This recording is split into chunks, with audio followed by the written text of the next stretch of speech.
Ian witnessed with his own eyes the death of his wife Mansha in a car accident. However, when he woke up the next day, he was horrified to find his deceased wife sleeping beside him. Ian was so shocked that he couldn't speak. He couldn't believe how his dead wife could appear right before his eyes. Now I'm gonna hug you.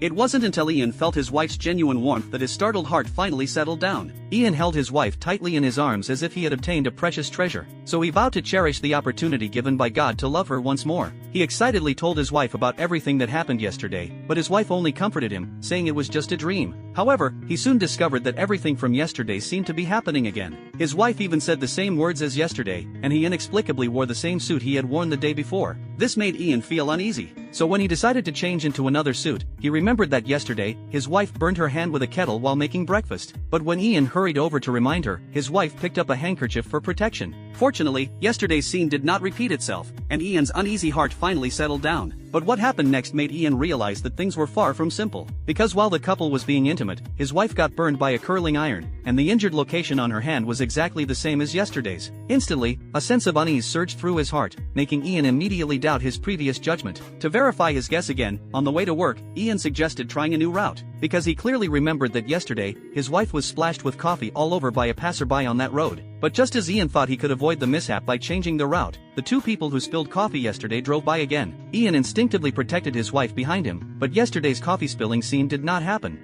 as his wife said. Perhaps it was really just a dream, but just as he let his guard down, his wife was splashed head-on by a passerby who happened to be walking by. Seeing his wife covered in coffee, Ian finally understood that what he experienced yesterday was not a dream at all. What was meant to happen would still happen, just at a different time and in a different way. From wearing the same suit himself to the location of his wife's burn and the coffee-stained clothes in front of him, everything was verifying his guess one by one. However, Mansha thought it was just a dream. To prove it wasn't a dream, he told his wife that his watch would be broken on the way to work. Oh, on the way to my meeting my watch cracks. To ease Ian's concerns, Mansha decided to accompany Ian to the company. They arrived at the company building and saw that Ian's watch was still intact. Only then did Mansha feel relieved and leave. To reconfirm what happened yesterday, Ian went to the billiard hall where he broke a glass yesterday. This time, he easily caught the cue ball. It was just as he thought. What was meant to happen would still happen, just in a different order. At this moment, he looked at the billiard ball and suddenly thought of something. He hurried out of the bar, hailed a taxi outside, but when he got in the car, he found that the taxi driver was the same driver from yesterday, and his wife had the car accident in this car. Ian anxiously asked the driver for a solution, but the driver only told him, "Just one thing. An appreciator. And what you have. Better hurry up.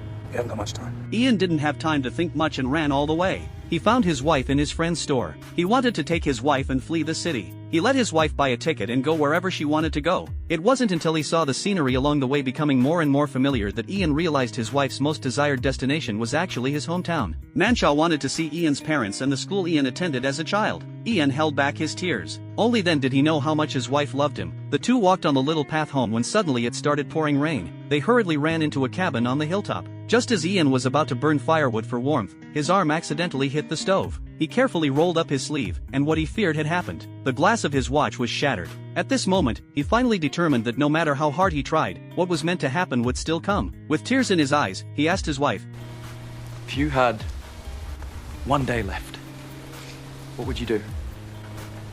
It's an easy answer. A no-brainer.